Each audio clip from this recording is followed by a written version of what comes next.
Blanca Sacancela Quispe inició la vida política siendo vocal de la Junta Parroquial de Cumbayá. Pasó por varios cargos en el municipio de Quito y fue asambleísta de la provincia de Pichincha. Asambleísta por una alianza en ese entonces, creo, ADE. Ahora es candidata a la vicepresidencia de la República. El saludo cordial y un breve comprendido. Ingeniera, buenos días, gracias por acompañarnos. El tema es dialogar. ¿Qué la movió a aceptar una candidatura? Bueno, no se ve casi candidatos que vengan desde los sectores rurales, porque entiende usted, si fue vocal de la Junta Parroquial de Cumbayá, viene de un sector rural, de Pichincha. ¿Qué la movió a aceptar esta candidatura a la vicepresidencia? Muchas gracias, Jorge. Primero, entender que algo que me motivó es algo que ha marcado mi vida, es decir, la lucha de las mujeres por la reivindicación de los derechos en este país.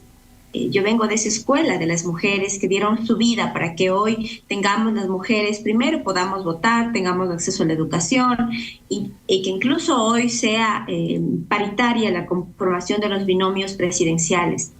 Y cuando nosotros vemos que en la actualidad ese derecho está menoscabado por un mensaje equivocado, tal vez con una lectura equivocada del gobierno actual, de un trato a una vicepresidenta, más allá del nombre de la persona, yo no la conozco, no la he visto, nunca he platicado con ella en persona, pero es el mensaje que están dando las mujeres ecuatorianas. No podemos nosotros permitir que la imagen y la presencia de la mujer en la política se reduzca a desplazarla, se reduzca a convertirse en un estorbo para un gobierno, para el Estado. Las mujeres somos más que un estorbo, las mujeres tenemos mucho que ofrecerle a este país, primero. Y segundo, porque las mujeres que nos antecedieron, a las que me refiero, y en mi caso en la provincia de Pichincha, Dolores Tucuango, Mamba Tránsito Maguaña y otras mujeres también, han sido determinantes en la historia de este país, como Manuelita Sáenz también. Entonces, nosotras tenemos ese legado histórico.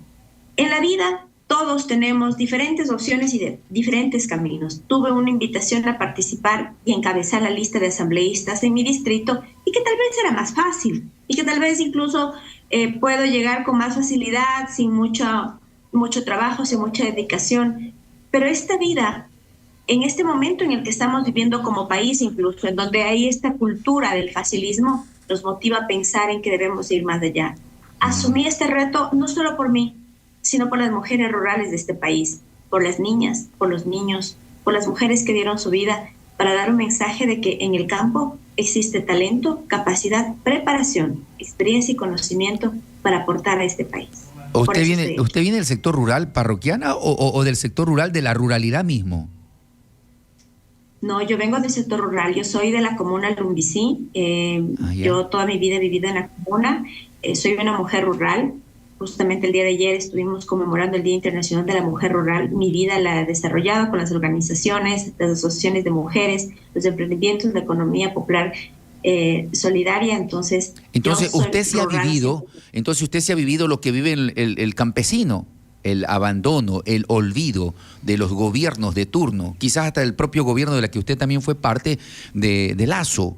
O sea, el olvido ha sido permanente al sector agrícola. Yo también surjo de un sector rural, pero siempre han sido olvidados, desde los caminos vecinales que no sirven. Totalmente. Mire, y eso parte por una mirada de gobierno, por una mirada del Estado, por una mirada de las políticas públicas también, pero sobre todo también de los marcos normativos y de la creación del COTAD, que es el Código Orgánico de Descentralización, Autonomía y Descentralización, COTAD, que rige a los gobiernos locales y que en su momento el espíritu era permitir que no se repitan esas prácticas. Usted entonces, si viene del mismo sector, debe recordar que antes era la gran campaña de desparasitación del Consejo Provincial, gran campaña de desparasitación de la parroquia, gran campaña de desparasitación del Ministerio de Salud. Y los niños de las parroquias éramos desparasitados 3-4 veces. Entonces, con el espíritu de articular de mejor forma el esfuerzo, de mejorar y de tener una eficiente inversión, inversión del presupuesto estatal, se crea el COTAD. Yo fui parte de la construcción del COTAD, porque yo inicié en este proceso de muy joven. Pero el problema es que cuando se crea el COTAD, también se crea la excusa, pues, y la trampa. Entonces tenemos ahora autoridades que dicen, no es mi competencia. Entonces usted le pregunta a alguien, ¿no es cierto? Mire, tengo ese tema de la vialidad, eso le compete, la vialidad rural, al gobierno de la provincia. Vaya ya, no es mi competencia. El municipio no es su competencia, el gobierno parroquial dice, yo dependo del presupuesto del provincial. Entonces, cuando le digo que todo pasa por diferentes momentos y diferentes escenarios que tal vez hace 10 años eran innovadores, hoy necesitan ser renovados. Las lecturas de los gobiernos y la falta de ejecución se da por también unos procesos burocráticos muy pesados, muy robustos, que no permiten que se aterrice la política pública. Y sí, hoy estoy acompañando a Francesco Tabacchi, quien es el candidato a la presidencia de la República, y Blanca Cancela como candidata a binomio de movimiento de la lista 21.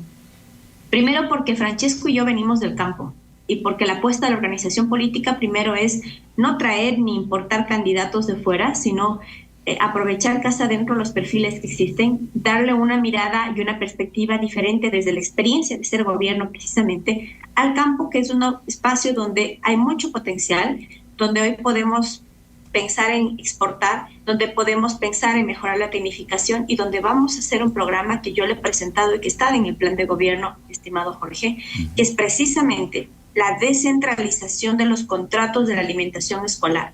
A las mujeres lecheras que en la Sierra Centro están generando, ya les vamos a dar asistencia técnica cuando Francesco Tabacchi llegue a la presidencia y Blanca Cancela sea su vicepresidenta. Vamos nosotros a dar asistencia técnica del Estado, también con el apoyo de la cooperación internacional para que las mujeres del campo nos entreguen la leche en Tetra Pak, tengan el pago justo y los niños tengan una alimentación saludable. Tengo consultas también, inquietudes de nuestra compañera en Noticias, la abogada Diana Castro, le saluda. Buenos días, ingeniera Blanca, un gusto saludarle. Bueno, mujeres como usted son las que nos representan en nuestro país, para mí también identificándome con su género, ¿no? Es un orgullo que mujeres se pongan también al poder, en el poder ejecutivo de nuestra nación. Bueno, el tema de hoy sería que su compromiso dentro de su gobierno, en el caso de ser electa, o dentro de su propuesta como binomio en el plan de trabajo, ¿cuál sería su compromiso, su área, su fuerte? Bueno, digo, en esta área me voy a comprometer y yo la voy a hacer de principio a fin. Sabemos, obviamente, sus competencias, de cierto modo, incluso hasta sus limitaciones, pero ¿cuál sería ese compromiso, esas ganas de durante el gobierno o el periodo de gestión de su gobierno, usted se comprometería y diría, bueno, yo les voy a servir desde esta área, permanentemente, de forma continua a mi país? Muchas gracias, Diana. Primero por sus gentiles palabras. Las atesoro y para mí precisamente, como les digo, en casa es lo que me fortalece y es lo que me motiva día a día. Esa es la verdadera práctica política honesta que debe implementarse en el país, y las nuevas generaciones y los políticos actuales tenemos ese reto, y las organizaciones políticas también, descubrir cuadros cambien la mirada del político. Sino, cuando hablamos de un político, la imagen que se le viene a los jóvenes es una persona súper grande, de edad avanzada, o robusta, alta, y eso es lo que pelea. Entonces vamos a cambiar esa práctica. Yo he hablado con Francesco, y esto también quiero comentarles y comentar a la audiencia. Si ustedes analizan a todos los binomios, la composición de los binomios es porque la primera persona es el candidato o candidata y la segunda la puso la organización. Y ahí tendrán que juntarse, conocerse, o en otros casos dice yo te elijo a ti, ¿no? Como Pokémon te elijo, y bueno, van formando equipos, pero es para esta contienda. Nuestro caso, el caso de Francesco y de Blanca, es diferente porque Francesco y yo ya trabajamos juntos. Nosotros somos un equipo de trabajo. Claro que nunca pensamos este escenario de ser binomio, pero nosotros trabajamos cuando inauguramos el Centro Violeta en la provincia del Guayas, él siendo gobernador y yo parte del Ministerio de la Mujer, para atender a las mujeres víctimas de violencia. Cito esto porque uno de los temas que hemos hablado con Francesco, una vez que lleguemos al poder y podamos gozar de la voluntad de la gente, de tener autoridades de verdad, es yo liderar el fortalecimiento del Ministerio de la Mujer. El día de ayer yo revisé un mapa que salió respecto del tema de femicidios. Si bien es cierto, no es la obligación del Estado ir a prevenir, digamos, del Ejecutivo, prevenir y vamos a decir no va a haber femicidios, debemos empezar a trabajar y debemos fortalecer este ministerio. Debemos fortalecer los centros violetas como el que tiene la provincia de Cotopaxi, por ejemplo, y soñar en tener centros violetas en todos los cantones para atender a las mujeres víctimas de violencia. Son los temas que hemos hablado con Francesco. Yo voy a liderar este programa de mujeres campesinas que ya está incorporado en nuestro plan de gobierno. Creo que es el único plan de gobierno que contempla este sector de agricultura familiar campesina. Primero porque vamos a empoderar a las mujeres rurales, les vamos a dar dignidad, independencia económica, les vamos a comprar sus productos, les vamos a enseñar a cómo es el proceso de tecnificación de sus productos. Que ya no, cuando hablo de dignidad, es decirles que ya no estemos peleando por los 50 centavos que está por ley del precio de sustentación, que las compañeras no reciben ese precio, porque el que recibe ese precio es el intermediario. Uh-huh. Yo soy funcionaria de carrera de 16 años en diferentes instituciones, como simplemente Jorge lo indicó. Estuve en gobiernos descentralizados, pero también estuve en la función judicial y estuve en la función ejecutiva. Y Francesco me ha pedido que trabajemos en un programa y en un plan de reingeniería de la administración pública. He tenido ya reuniones con la Escuela de la Administración Pública de la Universidad Central. No hay que irse a buscar expertos fuera. Aquí casa hay jóvenes talentosos que tienen programas incluso de tesis de grado. Así que con ellos vamos a implementar un programa de actualización de la gestión pública a nivel nacional. Y también me ha pedido que me haga cargo del IES. Hoy por hoy el IES es un tema que no todos los políticos y no todos los binomios hablan, no saben qué hacer con el IES, le miran al IES como un problema. Nosotros creemos que se debe hacer una intervención total al IES y las mujeres somos capaces de poder solventar los problemas. Nosotros tenemos la capacidad de hacerlo y ese va a ser mi rol como vicepresidenta, una vicepresidenta presente, una vicepresidenta que no va a estar mirando intereses políticos, sino que mi objetivo va a ser trabajar de la mano con el presidente para servir a los demás. Claro, pero lo importante, y a todos los vicepresidenciables que podamos entrevistarlo en este proceso electoral, les vamos a preguntar lo mismo, porque lamentablemente en el Ecuador, ¿qué ocurre? Que los vicepresidentes y también los viceprefectos no les dan funciones en las leyes y solo dicen reemplazarlo al presidente, en el caso de los vicepresidentes, o cumplir las delegaciones que el presidente les dé, y no le dan delegaciones, como el actual gobierno, que tiene problema la vicepresidenta, no hay delegación que vaya de embajadora.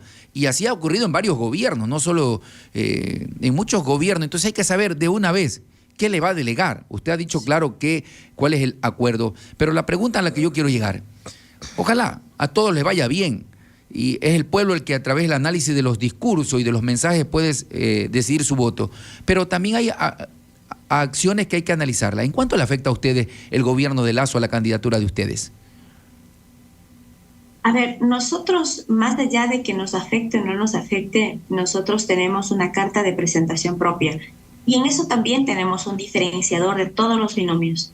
Mientras existe tal vez un binomio, varios binomios, creo que uno, en donde se enmarca no en que el candidato, mire Jorge, hay algo que es súper importante que usted dice, y le prometo que es la primera vez que algún periodista hace este análisis. Bueno, yo he tenido la oportunidad de hacer un análisis de este tipo. Los binomios deben ser, al final del día los candidatos nos convertimos en perfiles que las organizaciones políticas presentan a la ciudadanía para cierto cargo, ¿verdad? Eso somos, como un reclutamiento. Se necesita un perfil, la organización política postula el perfil y la ciudadanía elige. Pero pasa que en ciertas organizaciones o en cierta organización, la organización política no pide que voten por la persona que va a administrar el Estado.